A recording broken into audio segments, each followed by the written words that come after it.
नमस्कार। वेद के दो भाग हैं, मंत्र और ब्राह्मण।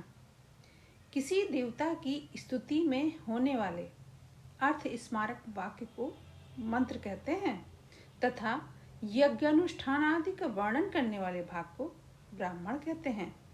मंत्र समुदाय को संहिता कहा जाता है। ऋग, यजु, सोम और अथर्व ये 4 संहिताएं हैं।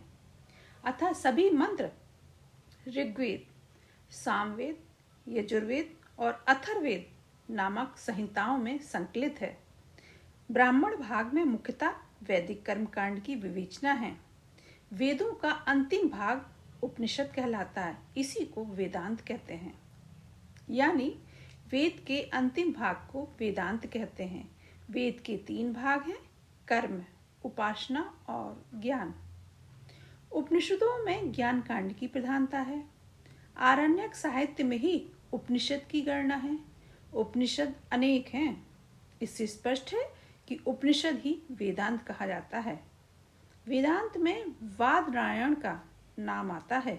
यह वही हैं जिन्होंने महाभारत भाष्य लिखा।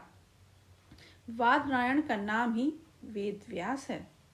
वादरायण ने भिक्षुओं के लिए इन सूत्रों की रचना की। अतः ब्रह्म सूत्र को भिक्षु सूत्र या सन्यासी सूत्र भी कहते हैं।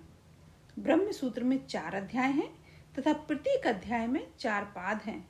इन 4 अध्यायों में अथातो ब्रह्म जिज्ञासा आदि सूत्रों में वादरायण ने उपनिषद का विचार किया है।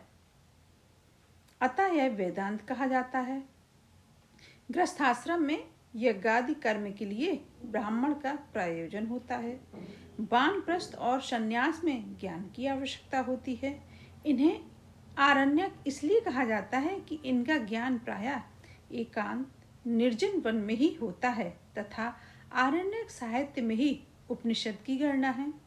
अनेक आचार्यों ने भाष्य लिखे हैं, जैसे शंकर भाष्य, श्री भाष्य, भास्कर भाष्य, पूर्ण प्रज्ञ भाष्य, सौरभ भाष्य, अणुभाष्य, शैव भाष्य, श्रीकर भाष्य, विज्ञानामृत तथा गोविंद भाष्य। इन सभी भाष्यकारों ने अपनी अपनी दृष्टि से वेदांत का प्रतिपादन किया है तथा अपने भाष्य को ही श्रुति मूलक बतलाया है। परंतु सभी भाष्यकारों में श्री शंकर भाष्य सर्वोपरि माना जाता है। आगे मैं आपको श्री शंकराचार्य का अद्वैत वेदांत समझाऊंगी। इतने थोड़े समय में ही वैदिक संस्कृति के उद्धार के लिए इन्होंने जो कार्य किया है वह अद्वितीय है। धन्यवाद।